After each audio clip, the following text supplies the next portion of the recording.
The Acer Predator Helios 500 is a fairly powerful gaming laptop, so let's find out what it's got to offer and see how well it performs in this detailed review.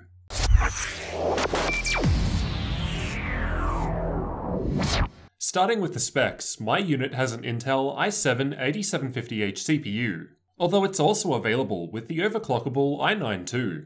I've got 16GB of memory running at DDR4 2666 in dual channel, but the 4 slots can support up to 64GB in total. For the storage, there's a 256GB SATA SSD in one of the two M.2 slots, although faster NVMe storage is supported, and there's a 1TB hard drive in the single 2.5-inch drive bay.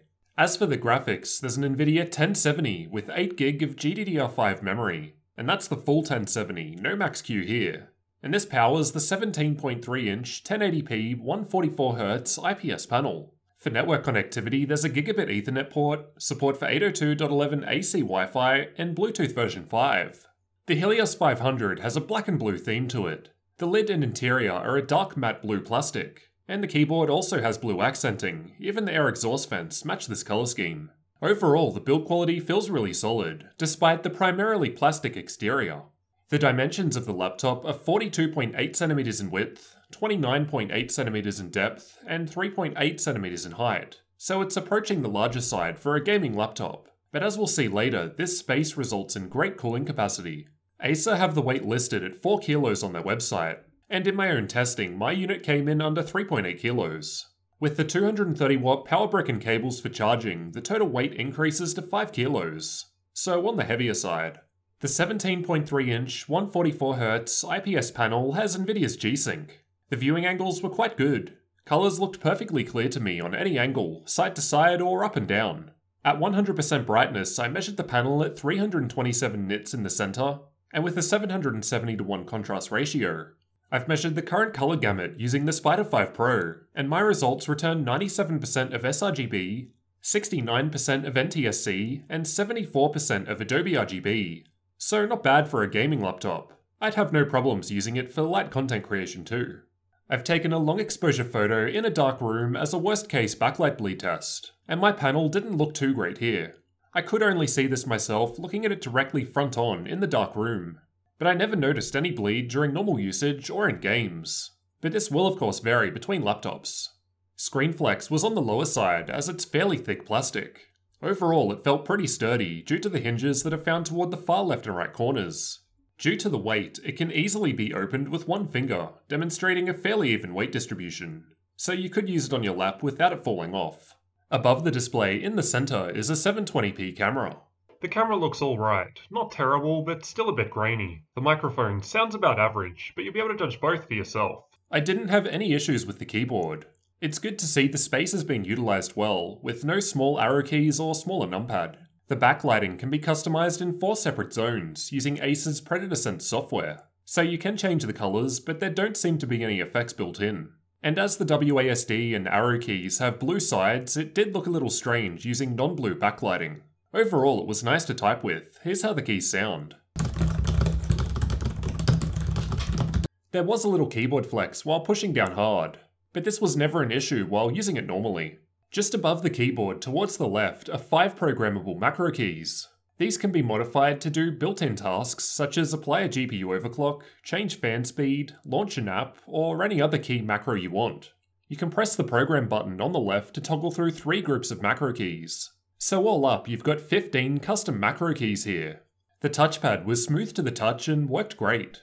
It's got physically separate left and right click buttons below it. All edges of the touchpad light up blue, and I wasn't able to find a way of customizing this color. If you're not a fan, you can turn it on or off using a button on the keyboard, and this lets you toggle lighting to have both keyboard and touchpad lighting on together, one or the other, or both off. For the I/O, on the left, just after the large air exhaust vent is the gigabit Ethernet port, USB 3.0 Type-A port, and 2 USB 3.1 Type-C Thunderbolt 3 ports. On the right, there's separate 3.5mm headphone and microphone jacks, and 2 more USB 3.0 Type-A ports, followed by another large air exhaust vent. On the back, there's the power input, as well as HDMI 2.0 and DisplayPort outputs. There is a warning noting not to touch it as it may be a hot surface, but I didn't personally think it was too bad even after extended stress test. There's nothing at all on the front, it's just completely smooth. On the back of the dark blue plastic lid, there's the Predator logo in the center, with a brushed silver finish and blue trimming. Fingerprints are hidden a little by the matte finish of the lid and interior, and they're easy to wipe away anyway, as it's a smooth surface. Underneath, there's some rubber feet which did well at preventing sliding, as well as air intakes towards the back. The subwoofer is also underneath, along with 2 speakers towards the front left and right corners. The speakers sounded pretty good, still clear at higher volumes, and there was some bass present thanks to the subwoofer. Speaking of sounds, when you boot it up, it makes this sound out of the box.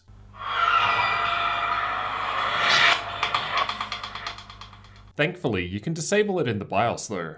The laptop can be opened up easily using a Phillips head screwdriver.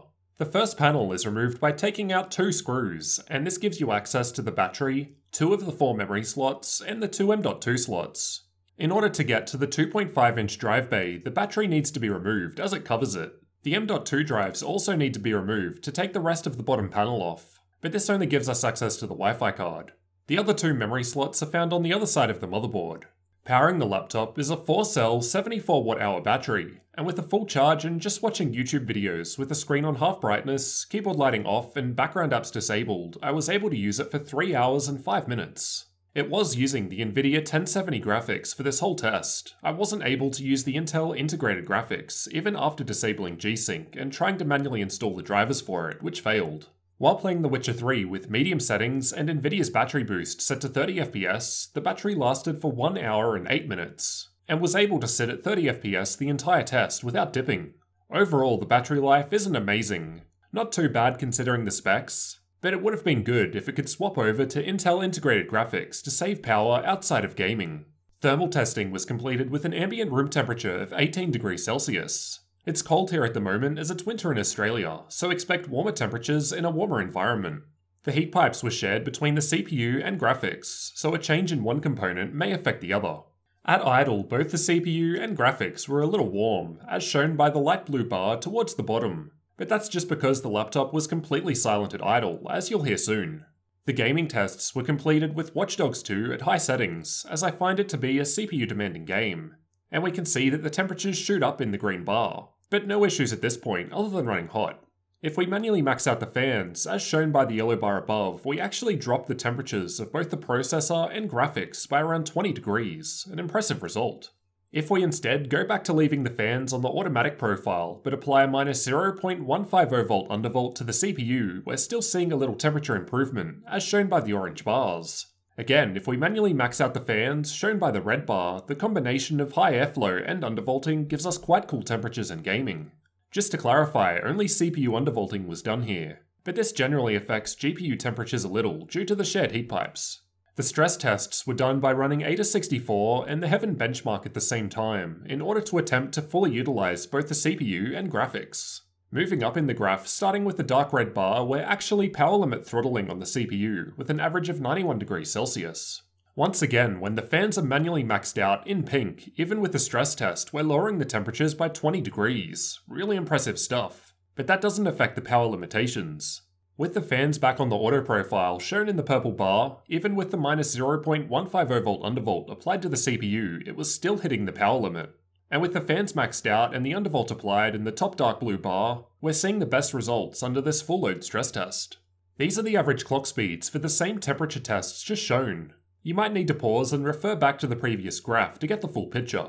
First off, starting down the bottom in the gaming results, we can see that once we apply the CPU undervolt, the average clock speed of the CPU rises quite a bit, closer to the 3.9 GHz all-core turbo speed of the 8750H. So not only does the undervolt improve temperatures, we're also seeing improved performance. And the increased fan speeds provided just a little boost, as shown by the yellow and red bars. I wasn't actually seeing power limit throttling in this particular game, but that will vary between games and their specific workloads. Moving up into the stress tests, the clock speeds in the dark red bar are the lowest due to the power limit throttling. And with the fan maxed out in pink, this doesn't really change anything as it's not a thermal issue. Once the CPU undervolt is applied in the purple bar, we're getting much better performance on the CPU. But with the fans maxed out, this appears to increase just a tiny bit. So the power limit is preventing us from reaching the 3.9 GHz all-core turbo speed of the 8750H CPU in this particular stress test workload, although it's getting close. These are the clock speeds I got while just running CPU-only stress tests, without any GPU load. Power limit throttling was always present in this test, even without the GPU load, and even with the CPU undervolt applied. Intel XTU showed it sitting on a 45W TDP in a full multi-core stress test, and I wasn't able to change this by modifying the values in XTU, so I'm guessing it's defined at a lower level and can't be changed. Here are the GPU-only clock speeds while under a graphical-only stress test. Acer's Predator software lets you apply GPU overclocks easily in two different levels, known as faster and turbo. The faster profile overclocks the GPU core by 75 MHz and the memory by 150 MHz, while the turbo profile doubles this to 150 MHz on the core and 300 MHz on the memory. I was able to get a little further improvement by manually overclocking it with MSI Afterburner, as shown in red, but this will probably vary between laptops as it depends on the particular chip. I suspect the baked-in faster and turbo options probably work on all laptops, so they probably don't push things right to the limit and stick to the safer side for compatibility reasons. As for the external temperatures where you'll actually be putting your hands, at idle the body of the laptop is sitting in the low 30s, fairly cool. While gaming, this increases to the low 40s towards the center of the keyboard. As kind of a worst case, these are the results under full stress test with the fan on the auto profile, getting to the mid 40s, still not too bad. For comparison, this is the same test but with the CPU undervolted and the fans maxed out, back into the low 30s, quite a huge difference. As for the fan noise produced by the laptop, I'll let you have a listen to some of these tests.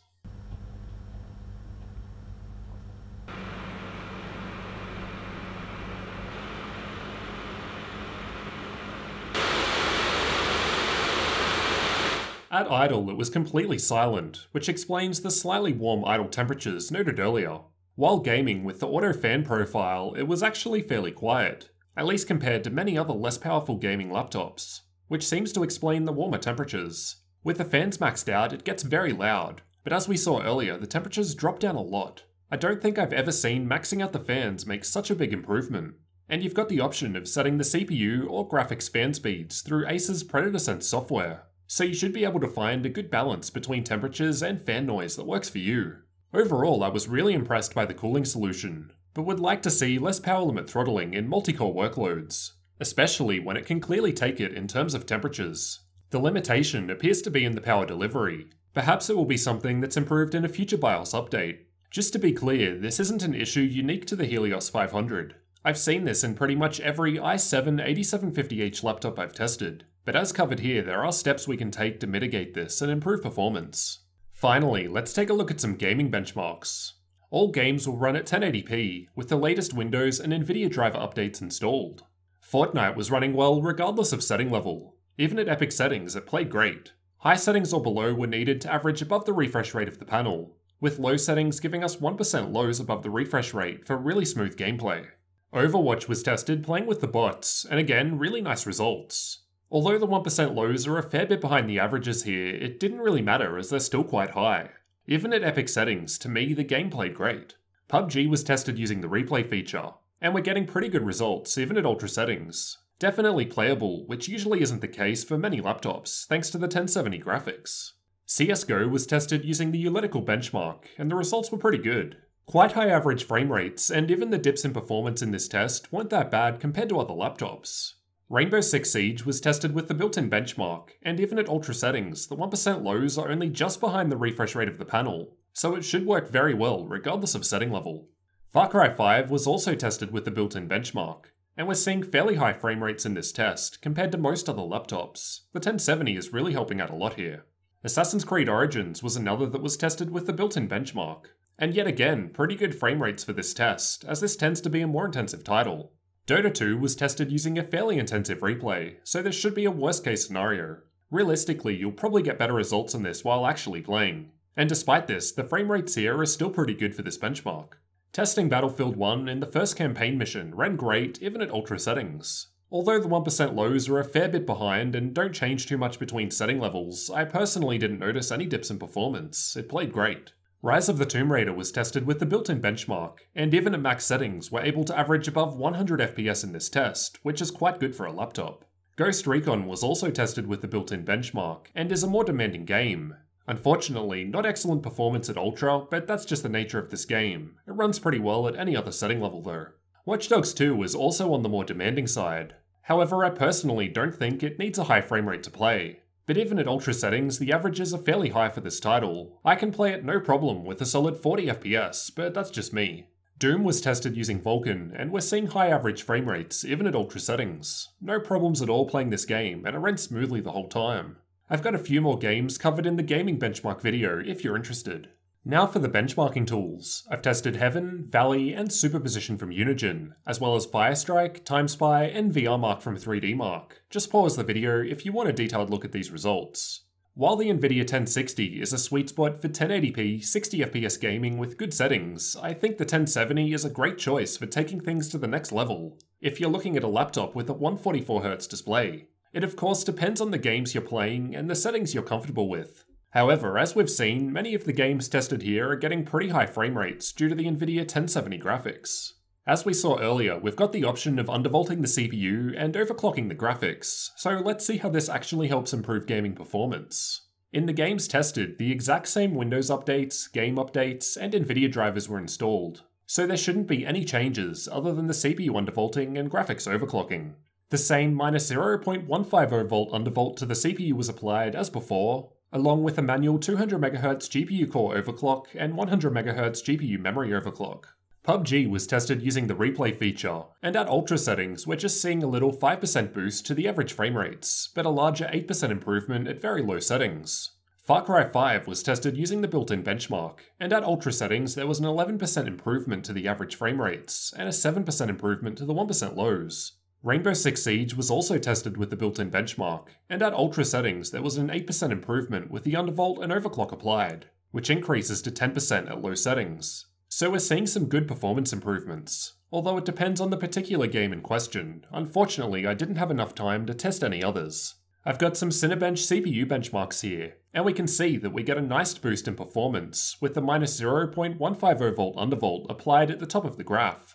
As mentioned earlier, power limit throttling was present in all CPU-only stress tests, so we're still not getting full performance here. To be honest, I was hoping for better results. An 8750H without any limits should be able to pass 1200 points in this test with no throttling. So although single-core workloads are fine, if you need heavy multi-core use, you're probably not going to get the full performance of the processor. But this can be improved by undervolting. In Crystal DiskMark, the 256GB M.2 SSD was getting around 550MB per second in sequential reads, and 260MB per second for the writes, but keep in mind you can upgrade to faster NVMe storage. The 1TB 5400 RPM hard drive was getting expected speeds, over 100MB per second for both. As for the price, here in Australia it appears to go for around 2,800 Australian dollars with these same specs, or $300 more for double the memory and a larger hard drive, or $2,000 US in the US with these same specs but with an NVMe SSD. Check the links in the description for updated pricing and to see other configurations available, such as the i9 model. So what did you guys think of the Predator Helios 500 from Acer? Overall, it was quite a nice gaming laptop. I personally liked the design, build quality, and the specs, which as we've seen hold up very well in games. When paired with the 144Hz display, it's a great all-round gaming experience. It would have been nice to get the full performance of the 8750H CPU under multi-core workloads, but as discussed, basically no laptops seem to be able to handle that, which realistically in games is less of an issue anyway. Otherwise, it had a great cooling solution, and the only other negative was that I couldn't use the Intel integrated graphics to save battery outside of gaming. Let me know what you guys thought down in the comments, and leave a like to let me know if you found the review useful. Thanks for watching, and don't forget to subscribe for future tech videos like this one.